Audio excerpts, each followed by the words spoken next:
Hello mga kabibig! Welcome back sa ating bagong YouTube channel. Ito ang pinakamaingay ng YouTuber sa balat ng YouTube. Ako si Kabibig, maglabag-labag na ta with evidence. Posibleng may nagawang mali ha. Posible ha na may nagawang mali si Senator Bato de la Rosa laban kay VP Sara.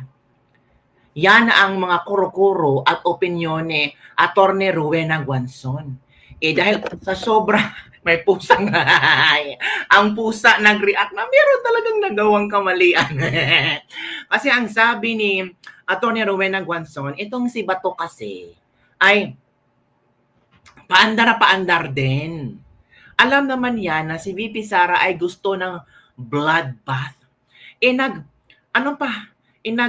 Tawag ito, gumawa ng resolusyon na matapos itong or ma-dismiss itong impeachment ni VP Sara, knowing VP Sara na hindi ito aatras. So sabi ni Rowena Guanzon, baka itong si Senator Bato de la Rosa ay mapagalitan. Kasi kung ma-dismiss ang impeachment case si VP Sara, posibleng ang nasa utak ng mamamayan ay, nako, totoo pala. Totoo palang nagnakaw si Sara kasi takot si Bato, may tinatago.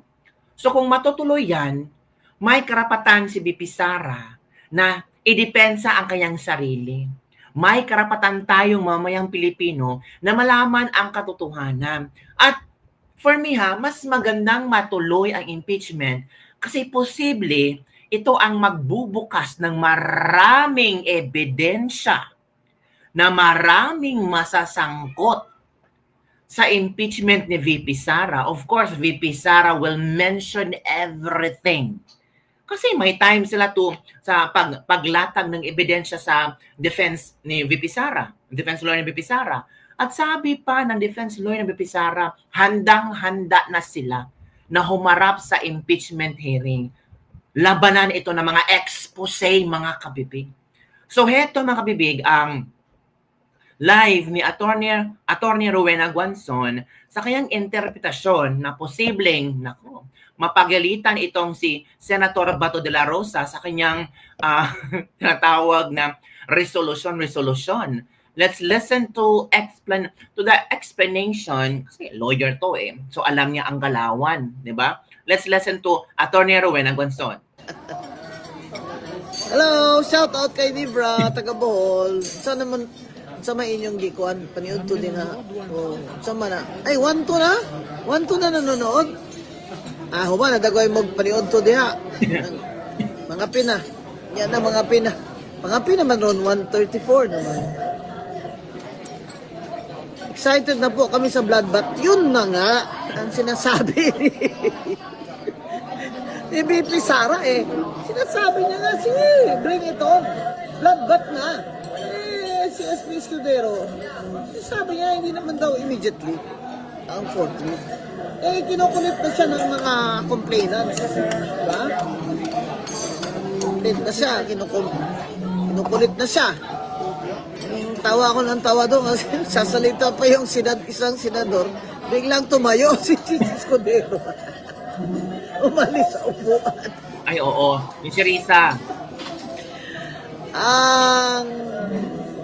Ito naman si Bato, yun nga sinasabi ko. Si Senator Bato, laging nagkukusa-kusa ito Lagi itong wrong timing Ginawa niya na ito noon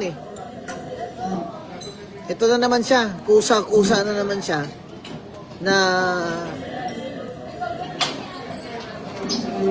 gawa-gawa siya resolution na huwag na daw ituloy ang impeachment. May pagkagalitan ka ni VP Sara niyan. Sen ba to you're making it look like she's afraid of this impeachment trial. She's not afraid. Good. Diba sinabi nga niya, bring it on. Bloodbath na kung bloodbath. Correct. Alam nyo, ito mga ganitong klaseng pagkain, tinatago ito sa doktor. Lalo na pag may plied lice.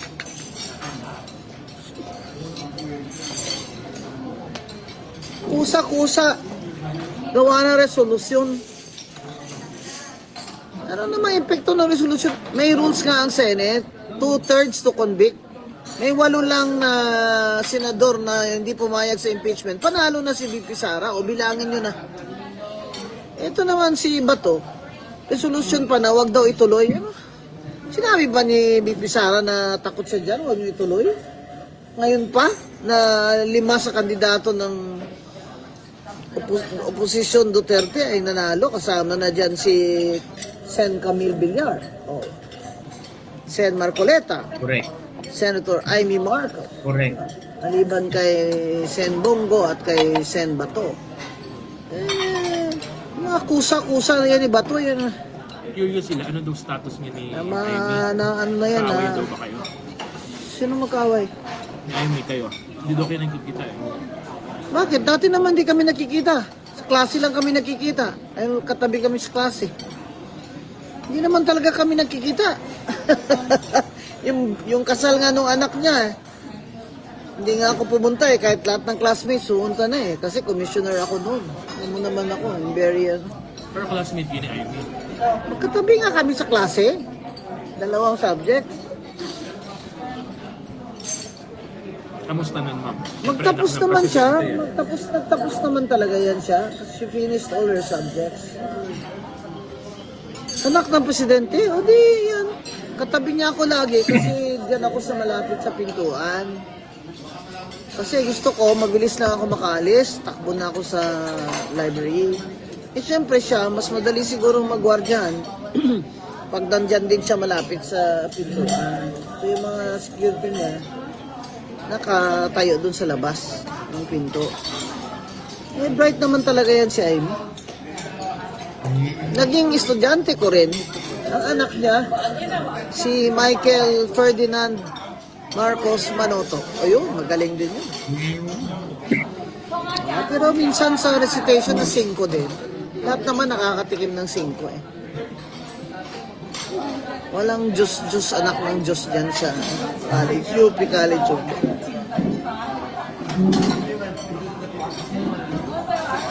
I love your Pepsi watch, madam. Anak, nagpi-Pepsi ako kasi ayoko ng Coke. Pangbangag lang yung Coke. Pangbangag. 2,000 na nanonood. 2,000 nanonood. Siguro wala kayong ginagawa dyan sa bayan ng araw ba to Monday? Ay, nagtatrabaho kayo, no? Habang nagtatrabaho kayo, Facebook kayo, no? Alam ko na kayo, eh. Buangit na iya si Bato? Oo, buangit giday. Buangit na. Ada maghambal na sa bladay. Doktor may black gaw. Isa hindi ko intindi siya. Yung mga pangakik ni Seman. Ganyan mo ginasaya. Pero pangakik siya sa mag-ibi-ibi siya.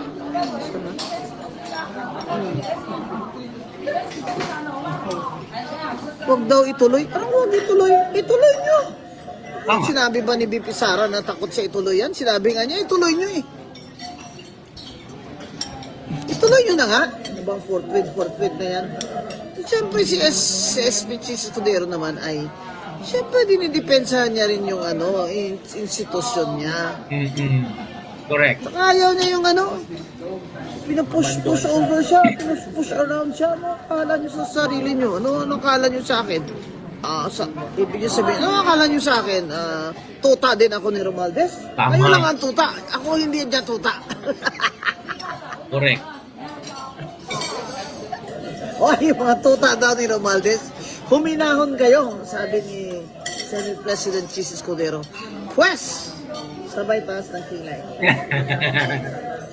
Pwes! You should know Correct. that I'm not a pushover. Parang yung panahon nyo, may namanduhan ka ni Philippine Chairman nun, Bautista? Bautista.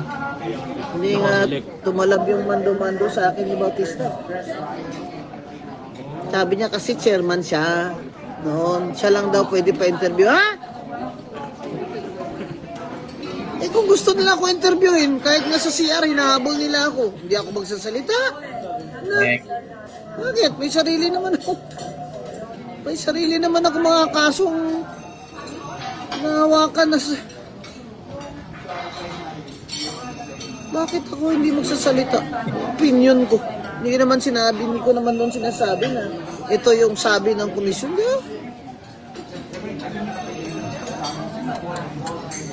Alam mo, yung spokesperson na yan, ha? Hindi kayo mabuti, mga anak. Mabuti nga yan, may spokeswoman na yan ng House of Reps, eh. Alam nyo bakit? Bakit? Yan si Attorney Amante. Maganda nga yan, eh. Na may spokeswoman na dyan. Siya na lang magsasalita. Kasi puro naman epal ng mga ito. Lahat sila gusto. Ang lalaki pa ng mga katawan, oh. Busog na busog. Busog na busog. Alam mo, nakita ng tao, busog na busog kayo. Kaganda ng mga damit nyo, libo-libo. Kaganda ng mga kotse nyo, nakakaya. Tama. May issue ngayon na yung Kaya maganda na yun na siya ang spokesperson, siya na lang isa magsasalita. Huwag na kayo epal kayo lahat dyan. Tama. Parang, hindi ko na tuloy alam kung sino ba, ano ba yan, Deputy Speaker? Ano ba yan? Ano ba't pa nagsasalita yan? Ano yan? Party list representative? O, bigla na lang ano yan, tagapagsalita yan ng committee? Gulo-gulo nyo. ano man sabi mo, tinanggal si Congressman Duke Frasco Dahil daw hindi siya nag-sign ng manifestation to support the speaker. Si Duke Frasco. Ayaw niya na eh. Kakasupport nila kay Speaker Romualdez, natalo tuloy yung nanay niya. Governor Gwen Garcia. Siguro, sabi ni Congressman Frasco, ayoko na. Total naman siguro, panalo siya. Kumbaga, bala siya, nalatnan, kung saya po, nalatnan sa kagaw, na germs ba? Hindi na siya. Nalatnan na siya sa kagaw.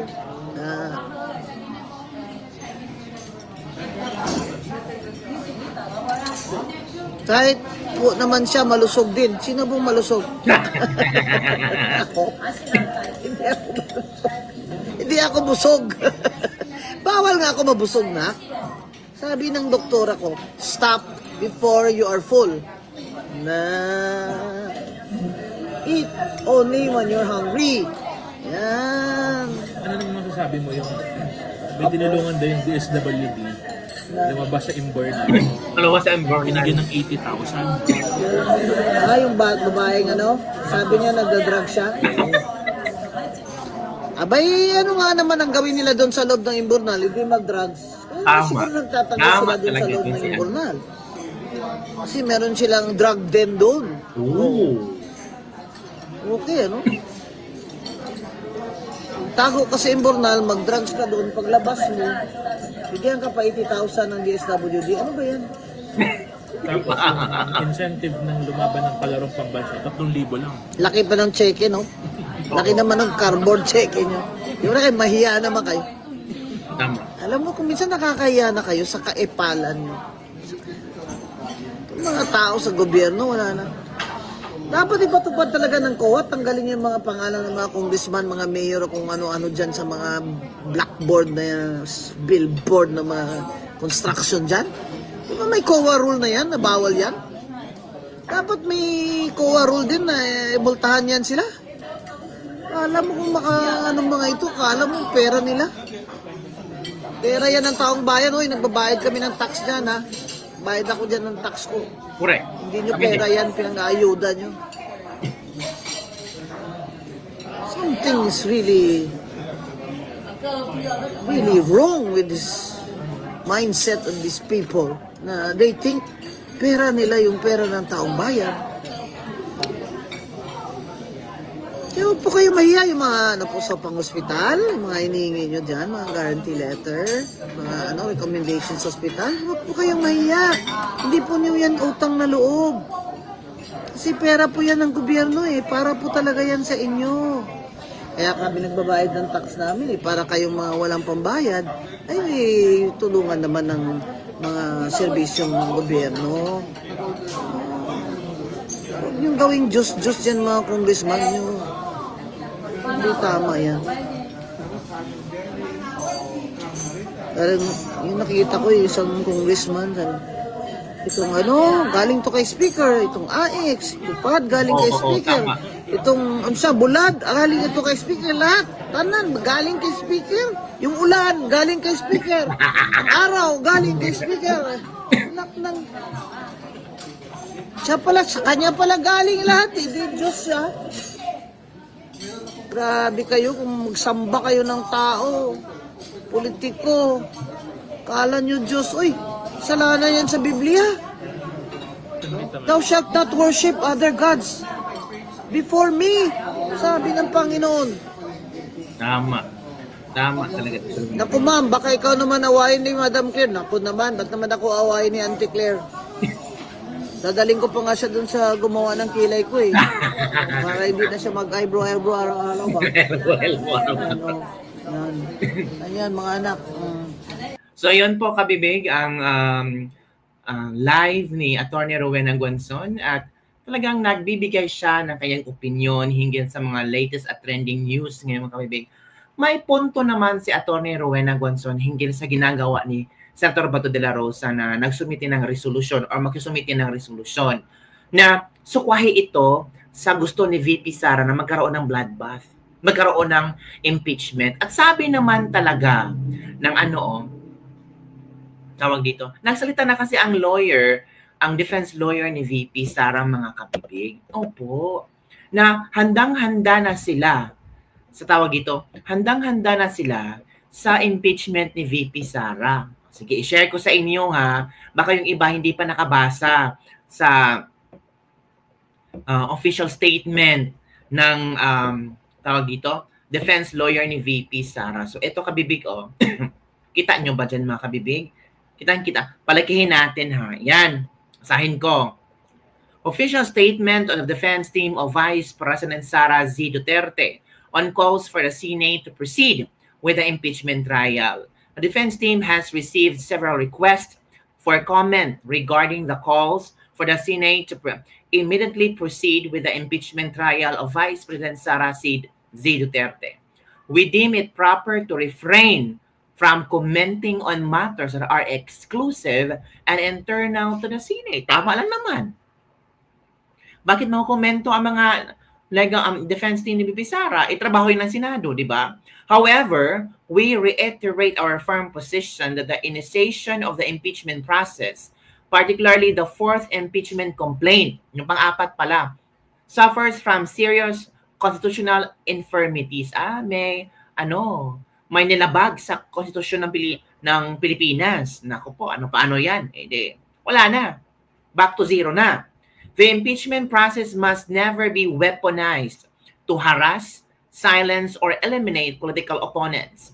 It is a constitutional mechanism, not a political tool. Nevertheless, should the Senate choose to proceed, we stand ready to confront the charges. So, ready talaga sila. Wala nang patumpik pa.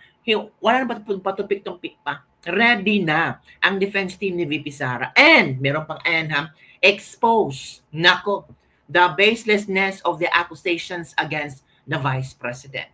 So it's really bloodbath talaga kabibig. Kahit i-expose nila ang mga dapat i-expose nila at madadamay ang dapat madadamay. Gusto nyo ng impeachment. Akala nyo si VP Sara hindi ready. Marami siyang dalang mga dokumento, mga video, mga writings na posibleng ikakapahamak, na posibleng babalik to sa mukha ni VVN, sa pamilyang Marcos. Wala na. Maka-apekto kaya ito sa friendship ni na Amy Marcos? Si Amy nga parang binaniwala na ni Bongbong Marcos. Si Amy din parang may pakialam pa ba si Amy Marcos kay Bongbong Marcos? Hindi ko alam. Sila lang talagang nakakaalam dyan mga kabibig.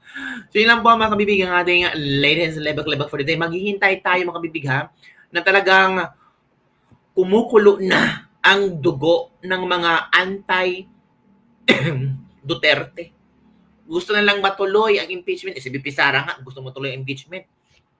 Pinasimulan na. Para magkaalaman na baka itong mga anti-Duterte, itong mga pro-impeachment, masampal ba sa katotohanan, mapahiya kayo. Yung pinapa-impeach nyo, malinis pala. Yung hindi nyo pinapa-impeach at tinatabunan nyo, yun pala yung mga may tinatagong lihim sa buhay nila. Puro corrupt. Hala kasi no, kaya yun. Don't forget to like, subscribe, and share this video. Bye everyone. See you next time.